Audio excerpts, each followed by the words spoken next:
Hey, cut it out. You're the mates. What would your parents say? Hey, we're recording the podcast. Shut up. Good morning to you wherever you are, because it is Morning Somewhere for January 3rd, 2024. It is Wednesday, my dudes. I am Bernie Burns, sitting right across from me. New addition to the podcast staff, Steamboat Willie. How you doing there, Ashley? Yeah, not too bad, not too bad.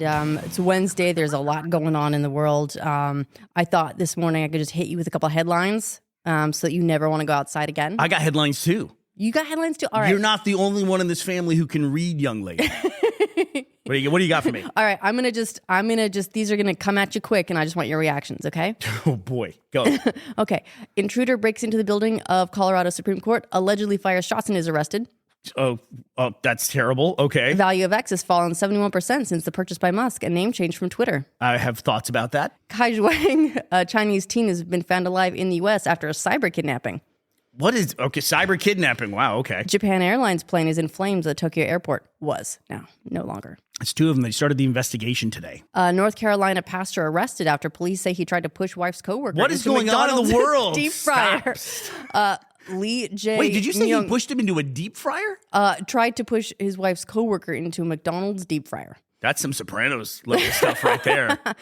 Lee Jae Myung, South Korea opposition leader, stabbed in Busan. In the neck, by the way, that's an extra detail, but just a little bit. He's okay now. Stabbed in the neck. Yeah. They got the jugular. Anyone else holding their neck? I instinctively put my hand to my neck. I'm wondering how many other people did that as well. Ex-Playboy bunny who planned husband's murder released from prison. I can fix her. Tire shop owner shoots landscaper for blowing leaves onto his property in Northwest Miami-Dade. Been there, pal. Cargo ship with lithium-ion batteries is on fire off the Alaska port. Oh, well, they should have checked their bag. That's a carry-on. As many as 10 patients dead from nurse injecting tap water instead of fentanyl at an Oregon hospital. That's triggering for me because I was I had a nurse pull a weird thing on me one time. Oh, I'm going to have to hear about that. Yeah. Google settles $5 billion privacy lawsuit over tracking people using incognito mode. Yeah, we're not evil.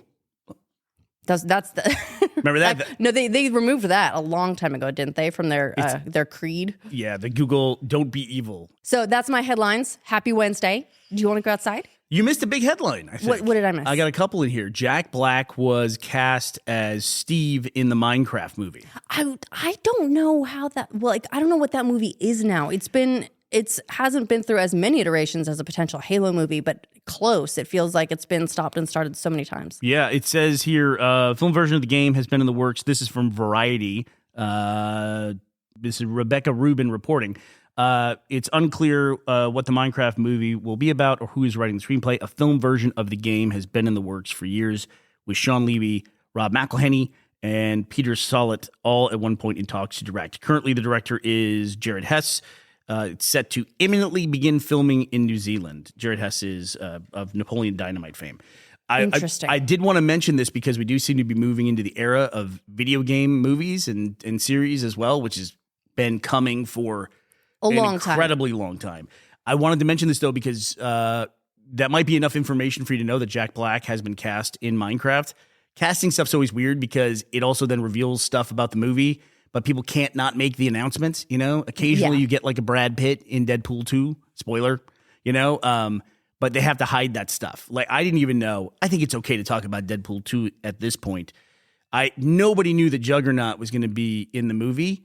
And I think that a reason they were able to hide that so well is that I didn't know until a long time later that Juggernaut is voiced by Ryan Reynolds. So they didn't have to pull in a new actor who then, of course, has to have the announcements and everything. Right, and explain what they're doing because they have to do the announcement. The reason why I mentioned the Jack Black thing is you're not going to be able to avoid the headline, but I would avoid if you're spoilerific, spoiler and sensitive? Yeah, spoiler sensitive. I would not read any of the articles because it does have plot information about Minecraft. But I don't want to say that because I don't want to spoil it for anybody who's been waiting for this movie for a long time. I will say this: Jack Black was fantastic in the Mario movie. So I don't know if they're doing live action. I don't know if they're doing animated at this point for the Minecraft movie. But Jack Black in Mario was great. I don't see how after the success of Mario, I don't know how they could not do Minecraft as animated. I would think it would have to be. Even if they do it, I don't know how they do it live action either. But then I'm thinking he was also great in Jumanji. So that was live action, and that was sort of a, I don't know, adventure-y flick. So who knows? Yeah, but it would be, I mean, just think about the casting. Is Jack Black as a Minecraft character? That makes a lot more sense animated than it does, yes. Just because Minecraft is very square and Jack Black is very not. He's going to be incredible, I think. The commitment that he had to Bowser in Mario, not just in the movie, but in all of the promotional stuff they did as well. Oh, yeah, like all the afterwards and the music performances, and he's great. And that's what you want, man, when it's a beloved property. You know, you want someone to go all in, and he went all in on it all the time. He did, and I feel like it's one of the things that really made the Mario movie shine. It was good anyway. It was, but it was good. He took it up a notch. So anyway, didn't want to spoil that for anybody. Okay, well, I don't want to bring your Wednesday down too far. So why don't we instead talk about Steam's awards? The Steam Awards have been announced. They're, as far as I know, they're all player voted. So some of the ones on here are very, very interesting. No surprise to anyone. Game of the Year, Baldur's Gate 3. But this one, I think I use a lot of these awards as discovery engines in the way that I used to use like the Oscars or the Emmys. It's like, I should check that out. Well, that's what they are. Because right? I no longer have time to be like, yes, I've played all of these and I agree with this or do not agree with this. Now my time is a bit more limited. So I'm like, oh, I should make sure that I take time to check this out. The VR Game of the Year, Labyrinthine. What? I don't know anything about it. This says that it's probably Vive though if it's on Steam, right? Might be, but it's possible to be multi-platform in VR. Yeah. So we should find out if it's on the Quest because that's the one that we have here. The two main VR like systems right now. I want to say consoles, but that's not the right word. It's actually kind of like the Vive is the PC version of VR, and the Quest is like the console version of it. When I last used the Vive, you had to have towers, everything. You had to be tethered to a PC. And it was higher fidelity, but the convenience of using the Meta Quest system is just, it's incredible. Like you can go into any room, you can escape to a place where you've got a decent sized space and just take it out of the case and it's instantly ready to go. There's almost no setup. It's been really impressive. I don't play it a lot, but I put the headset on the other day to play something and it was like, oh, we need to map your room. So I turned in a circle and it mapped the room. It mapped where chairs were so that it could be like, no, don't run into that. And then it was done and it was easy. You know, there's some games now they call mixed reality, which are like AR, where it layers the gaming elements over the real world. And those are getting better and better. And now it asks permission when you map your physical room and map the furniture in your room. It, does that Facebook thing of saying, hey, can we keep this? No. They always say get your hands off my to dining improve room. the system, and it's almost like they put it on you. You know, I do get that. Like I'm sure that it does because that way they can use the combined data of all the people to be like this. This worked. Obviously, it didn't map this thing in this room, and we can. It's the same way that they say a game gets more testing the day of launch than it can get through the entire QA process because of the sheer number of people you can throw at it. Yeah. Just the amount of data. It's the million monkeys. Yes. You can test it all day long with a team of 1,000 testers, but the moment you put it in the hands of 1 million people that are actively trying to break the game to get some kind of advantage, you just can't compete with that. Hopefully with less poo. And they'll stay up for the first 72 hours in a row doing that. And then tell you how much they don't like it. Speaking of which, most innovative gameplay award went to Starfield, which has me a little bit confused because I was under the impression that everyone is very down on Starfield, but this is a community voted award. So I'm more struck by the category. So I have played Starfield. What was innovative about the gameplay of Starfield versus other things? I couldn't tell you. I have not played it yet. Starfield comes from the studio that made games like Fallout and Elder Scrolls. And Elder Scrolls Skyrim. Most people call it Skyrim. But thing about Starfield that struck me as I was stepping into Fallout 4 after all of the DLC development. Like I was instantly building bases and things like that and outposts and trying to maintain them. So it seemed like a great iteration on their previous work, but maybe I missed out on something and I'll give it another shot. Also potentially contentious, Labor of Love Award went to Red Dead Redemption 2. I guess they are continuing to put content out for that, but most of the people that I saw say they're like, how did this happen? Everyone has moved on from this game. Like Red Dead Online is practically dead, so I don't know. Best game on Steam Deck went to Hogwarts Legacy. Not a huge surprise. It's a good game for that, honestly. Better with Friends Award went to Lethal Company. Outstanding visual style to Atomic Heart. Atomic Heart felt like it was a blip. It's interesting some of these things that are showing up in here. Oh, this game that I played on. It does have a distinct visual style, though, you have to acknowledge. Yeah. Best game you suck at, Sifu. Never heard of it. Best soundtrack, Last of Us Part 1. Okay. Last of Us Part 1 remastered, version 2. 2023. Outstanding Story Rich Game Award to Baldur's Gate 3, and the Sit Back and Relax Award went to Dave the Diver. I played Dave the Diver. And that one you played. I know that you played. I saw you playing that one at one point, and you were just, as the award implies, you were just chilling, having a nice time. It was a good time. I've played a few of these games. The only ones I haven't played is this Labyrinth. I'll give it a shot if it's available on MetaQuest. We don't have a Vive okay, be here. fair. How long have you played Baldur's Gate? Not long. I think you can't have the gaming awards when you're a major publisher or a distributor. You can't have some of the action court categories you should have in gaming. Like, what was the blood in the water game that everybody just attacked?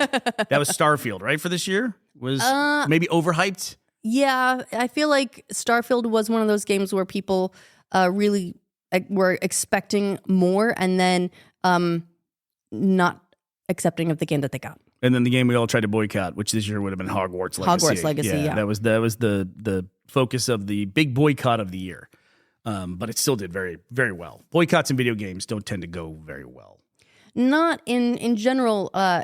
Gamers are not happy to inconvenience themselves to some degree. Like if there's something they want, then they're not going to let anything get in the way of that. Yeah, there's a lot of movement. You'll see a lot of talk about it, and then when it happens, there's a really famous screenshot of you can have communities on Steam, and I want to say it was Modern Warfare 2, Call of Duty Modern Warfare 2. They made a change to it, and if memory serves, it was they wouldn't allow you to have local servers, and everyone was going to boycott the game, and they made a community called Boycott Modern Warfare 2. And on launch day, all the members of Boycott Modern Warfare 2 were all playing the game. All in game. You could see their status, and they were all in game playing the game. It's a very, very funny screenshot. Not all of them, but a lot of them. We'll find that screenshot. We'll put it in the link dump and on Instagram. Well, congratulations to all of the winners.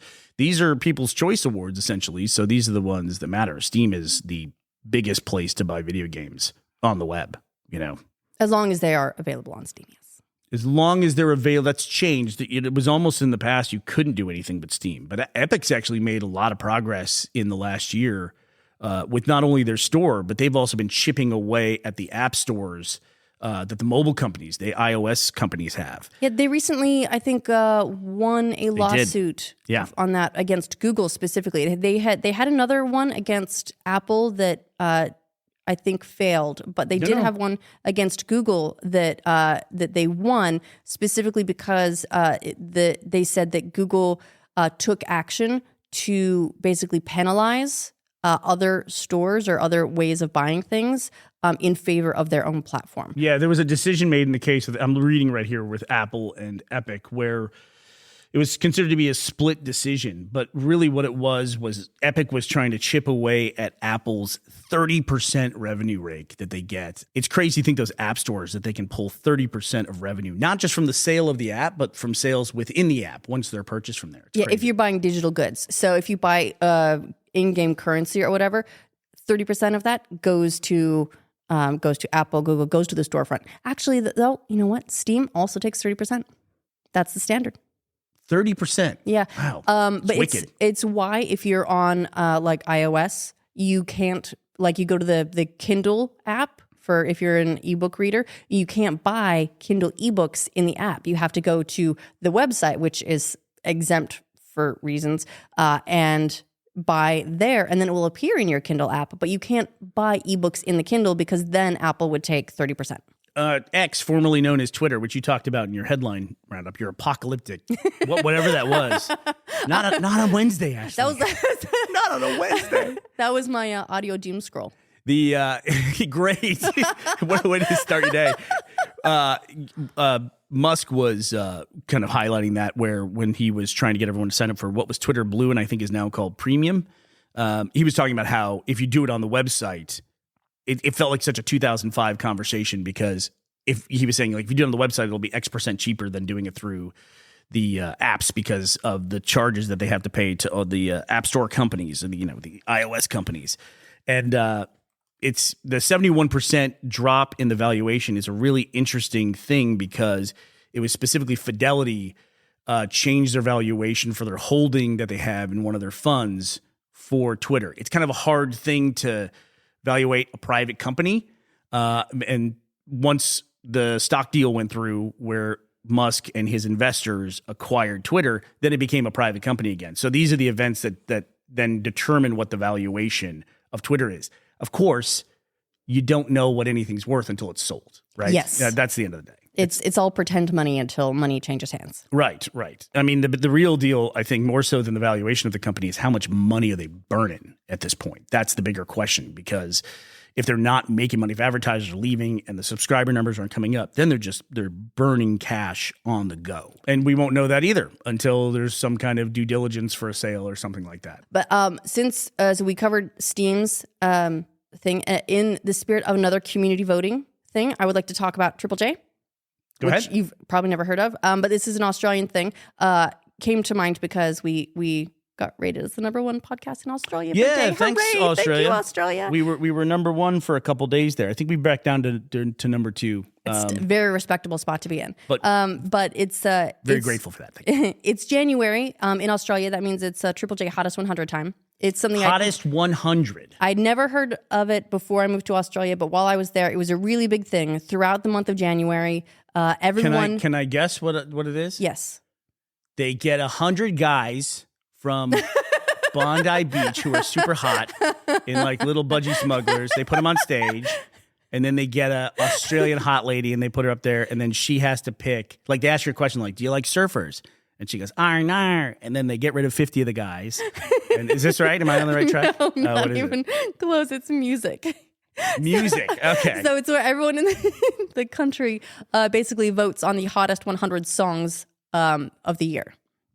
Basically, so now they're all voting on. It's exactly what it sounds like. On the hottest 100 songs that came out in 2023, and it's a lot of fun because people vote through January, and then usually on Australia Day. This year, I believe it's the countdown is happening on the 27th, but this radio station, Triple J, does the countdown of all 100 songs, and people will put it on while they have their barbecues and do all their Australia Day celebrations because, of course, Australia is in the middle of summer. And so it's like a really nice, like fun thing that everyone is listening to all the kind of same music and it's all the best songs of the year. It's a really nice time. And voting is open. I don't know if voting is welcomed by international parties, but even if you don't vote, it's worth going to the website. We'll put that in the link dump because they have their archives of the previous years. And if you don't know how to discover music, like I don't know how to discover any cool music anymore. That's what the algorithm's for, man. Nah, that's what the hottest 100 is let for. Let the cloud tell you what to do. Trust the cloud, everybody. Trust it is the a fun cloud. way to like find music that you didn't know about that everyone agrees is really, really good. Nah, I just listen to the big pop hits as they get to the top. That's it. Basic bitch. That's how I find myself going, what's a Doja Cat? I wonder, though, honestly, how many people now discover music through Reels and TikToks and things like that? Oh, loads, I think. Loads and loads. There was a TikToker who got a record deal for making a funny face on TikTok, and now she's a big singer on TikTok. Mm-hmm. Crazy. I don't remember her name. I think you introduced me to her. You showed me. Are you talking about Bella Roach? Yes, okay. I am. Yeah. That you showed me the funny face, and you were like, and she got a record contract, and she did, and now she's all over TikTok soundtracks. Yeah. She kind of like looped back around and was the source for the thing that made her popular to begin with. Yeah. Who knows how many billions of views that probably is. No, she's cute. Yeah. Anyway, that's me. I've exhausted my community voting. By the way, I think I called her Bella Roach, and her name is Bella Porch. Right? Bella, yes. I need to look it up. I think you're right. I think it's Bella Porch. Bella Porch. That's her name. Yeah. I think I think in my head, I was a little dyslexic moment. It's porch with an A in it. So in my head, I read this Roach. Sorry for that. Sorry, everybody. Sorry. Old man moment. All right, Ashley, any closing thoughts for the day on your news roundup today? We didn't cover it, but my condolences to the lady who like was just flashing a camera on on Bourbon Street in New Orleans and ended up all over ESPN. Yeah, that was tough. They had to apologize because they were coming back from commercial break and they just showed Bourbon Street, and sure enough, they showed some lady flashing the camera. Sorry about that, everybody. Well, that's Bourbon Street. All right, that does it for us. Wednesday, January 3rd, 2024. We'll be here tomorrow. We hope you will be as well. We'll talk to you then. Bye, everybody.